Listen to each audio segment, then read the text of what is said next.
Meus irmãos, a paz do Senhor Jesus, eu peço aos irmãos que se inscrevam no canal, que curtam esse vídeo, que ativem também o sininho de notificação. Irmãos, no deserto, uma das coisas que nós não podemos fazer é ficar parado. Ficar parado, eu acho que talvez uma coisa que em um momento ou outro, você pode até, para descansar, para recobrar o ânimo, você pode dar uma parada, respirar um pouquinho, nesse sentido. Agora, no sentido parado de interromper o processo da restauração, o processo do aprendizado no deserto, o processo da transformação que é necessária, isso não pode acontecer. Quando nós observamos a jornada do povo de Deus no deserto, a coluna e a nuvem deram para eles o tempo todo a direção, né? E não os permitia parar, senão por um momento, como eu falei, para que eles ali recobrassem, né, o fôlego, descansassem durante alguns dias. Eles tinham essa direção. A palavra diz assim lá em Números 9: mas sempre que a nuvem se alçava de sobre a tenda, os filhos de Israel partiam. E no lugar onde a nuvem parava, ali os filhos de Israel se acampavam. Então, a nuvem, a coluna de nuvem e a coluna de fogo, né, haviam duas colunas, né, era a mesma coluna, mas durante o dia era uma nuvem que os protegia contra o sol, e durante a noite era uma coluna de fogo que iluminava e os protegia contra o frio, né, os aquecia. E essa nuvem ela dava para eles a direção de como seguir, de quando seguir, para onde ir e quando tinham que parar também, por um breve momento. Então Deus, ele no deserto, ele nos dá essa diretriz, né? Agora a gente tem que ver o seguinte: todo o processo, toda vez que a gente vê alguém parado na Bíblia, né, nós vemos que boa coisa não é. Elias parou debaixo de um zimbro e desejou a morte, parou dentro de uma caverna. Aquele homem junto ao tanque de Betesda parado há 38 anos ali esperando o mover das águas. O cego de Jericó parado à beira do caminho de Jericó. Então são casos onde que um processo se interrompe na vida daquela pessoa. É bom a gente perguntar a Deus, nós perguntamos ao Senhor se estamos parados no deserto. Não no sentido aqui, como do texto, de descanso, mas se paramos em alguma fase e não estamos conseguindo avançar.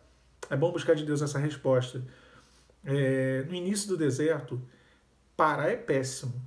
Parar é péssimo. O pessoal que está entrando agora no deserto, que está recente vivendo essa situação de separação, tem um ditado aí fora que diz que a mente vazia é a oficina do diabo, né? Tem que se movimentar no sentido de que, se você ficar prostrado dentro de casa, vai vir a depressão virá, o abatimento virá e você vai entrar numa grande dificuldade. Tá? Procure fazer alguma coisa. Eu tive muita sorte, eu posso dizer assim, mas na verdade foi bênção, foi direcionamento de Deus, que Deus colocou na minha vida, no início do deserto, pessoas que me ajudaram nos mínimos detalhes. Até em questão de querer se arrumar, de querer passear, de querer fazer as coisas por mim, para mim. E eu não conseguia ficar parado em casa. Sempre estava fazendo alguma coisa, e aí, no sentido literal da coisa, né, de ficar parado. Eu sempre estava correndo atrás de uma coisa ou de outra, eu estava sempre em movimento. E esse movimento no sentido espiritual, mas também no sentido literal, ele é necessário. Ele é necessário. O deserto é como a jornada do crente, né? Esse deserto de restauração. É uma jornada dinâmica, não é uma jornada que nós ficamos estáticos. A palavra fala que a vereda do justo é como a luz da aurora. Vai crescendo, né? Vai aumentando cada vez mais. A luz da aurora, o amanhecer, né? O sol ele nasce, ele vai ficando cada hora mais forte. Então é isso, a vereda do justo ela é dinâmica. A gente não pode ficar preso numa mesma etapa no deserto. Tá? São etapas, eu não vou aqui me apegar a fases, não, estou dizendo de etapas, de momentos. De repente é uma situação onde você tem que superar uma coisa específica, uma informação ou uma circunstância que você está vivendo naquele momento. Você tem que superar isso. E aí você vai ter que avançar para uma outra etapa. O que acontece? Você roda, você fica parado, o tempo passa. E aí o deserto se estica, prolonga. Ninguém quer deserto prolongado. Ninguém quer deserto prolongado, isso é um fato. A coluna de fogo e a nuvem eram um norte para eles. Dificilmente, eu não imagino que quase mais de 2 milhões de hebreus ali, de israelitas, eu não creio que eles tivessem a possibilidade de ver todo dia Moisés e Arão. Eles não viam. Era muita gente para poder ver um homenzinho só, Moisés e Arão lá. guiando o povo. Porque não era. Moisés e Arão eram figuras importantes. Eles levavam para a nação ali, para a congregação, para o povo, as instruções de Deus. Mas o que os conduziu durante esses 40 anos foi a coluna de fogo e a coluna de nuvem. Foi ela, né? Que durante o dia era nuvem, durante a noite era fogo. Vinha sobre ela um revestimento, uma luz, e ela ficava como que uma coluna de fogo. Então foi esse elemento que os conduziu. Que tipifica o próprio Senhor Jesus. Porque Jesus lá, quando ele, no Monte da Transfiguração, a palavra fala que o seu rosto brilhou como o sol e depois uma nuvem desceu sobre eles, ou seja, o fogo e a nuvem, tipificando o próprio Senhor Jesus. Então foi o Senhor Jesus, foi o próprio Deus que os conduziu no deserto, que os guiou. Então, irmãos, olha, por mais que nós tenhamos o auxílio de uma pessoa, de um parceiro de oração, de uma mensagem, de um canal, do que quer que seja, né? No sentido do homem ajudando, isso é bom, né? O homem, o Senhor, ele usa outras pessoas para poder nos fortalecer, para poder nos ajudar, para nos esforçar, para poder estender a mão no momento de crise, mas o principal, o nosso socorro mesmo, ele vem de Deus. Tá? O nosso direcionamento, sem erro, sem falha, vem de Deus. Não tinha como eles errar. Porque tudo aquilo que eles recebiam do próprio Senhor. Tá? Não tinha como errar. A lei ela foi dada no monte pelo Senhor para Moisés. O pão, o alimento que eles comiam, vinha do céu. A direção que eles tinham era coluna de nuvem e de fogo. Então, todo tempo, Deus ele estava se relacionando diretamente com eles.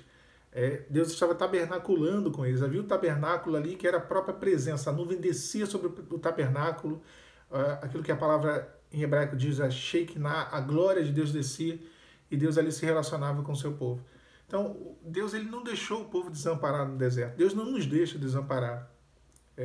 Eu me surpreendo, eu sempre digo isso, né, nas lives, nos vídeos, que as pessoas às vezes dizem, Deus não fala comigo, Deus me abandonou, como se Deus fosse injusto, como se Deus fosse infiel. Fidelidade e justiça são a base do trono de Deus. Ele não vai abandonar ninguém.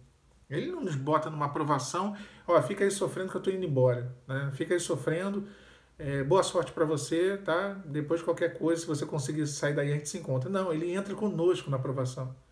Ele entrou com aqueles homens na fornalha de fogo. Ele esteve com Daniel e enviou o seu anjo para fechar a boca dos leões, diz a palavra. Ele entra conosco. Quando passares pelas águas, estarei contigo, e os rios não te submergirão. Quando passares pelas chamas, não te queimarás. Chama alguma arderá em ti. Eu estarei contigo, eu vou adiante, eu vou entrar com você na aprovação, eu vou entrar contigo na luta.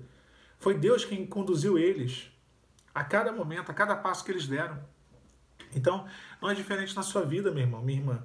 Não é diferente. Às vezes você pode pensar assim, eu estou sozinho. Você pode estar sozinho, sim, no que se refere à presença de alguém, de um amigo, de uma amiga, de um familiar, de um irmão da igreja, do seu pastor, de quem quer que seja, de um homem.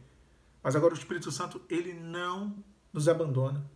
O Senhor Jesus disse, eu não vos deixarei órfãos, eu não vos deixarei sem alguém para vos orientar, para vos consolar, para vos fortalecer, para estender a mão no momento que você estiver prostrado. Eu não vos deixarei órfão. Então é isso, a coluna de fogo e a nuvem era para eles refrigério, era para eles direção, eram para eles descanso, porque quando a coluna e a nuvem, a coluna parava, a coluna de nuvem, de fogo parava, eles ali repousavam.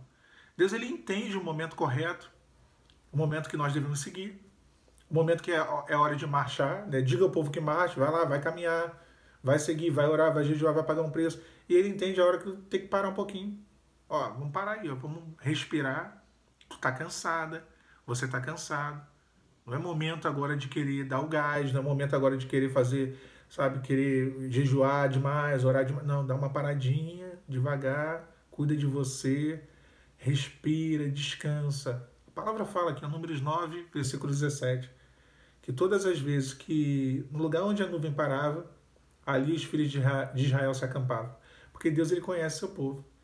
Ele sabia o momento certo de parar e o momento certo de continuar. Agora, olha só, eles estavam constantemente na dependência. Eles tinham que estar sempre prontos, com as malas prontas para poder ir embora. Porque eles não sabiam a hora que a coluna de nuvem partiria, eles não sabiam. Então, a qualquer momento poderia partir, começar a se movimentar e eles tinham que ir embora de novo. Eles tinham que desmontar o acampamento deles, tirar as estacas das suas tendas e partir de novo seguindo a direção de Deus. Então é isso, é dependência, né? Se eu for para algum lugar, né, se eu for viajar daqui para São Paulo, daqui do Rio para São Paulo, e de carro, e o irmão, a irmã viesse atrás de mim me seguindo, e não conhecesse o caminho, e eu conhecendo, o que você teria que fazer? Tá o tempo todo atento, né? Na dependência de quem? Na minha dependência. Se eu dei seta para um lado, você dá seta para o mesmo lado, porque você fica na dependência para saber qual é a direção, qual é o caminho. Tem que estar o tempo todo atento. Assim deve ser a nossa jornada no deserto, atentos à voz do Senhor. Tá bom? Pai, Senhor Jesus.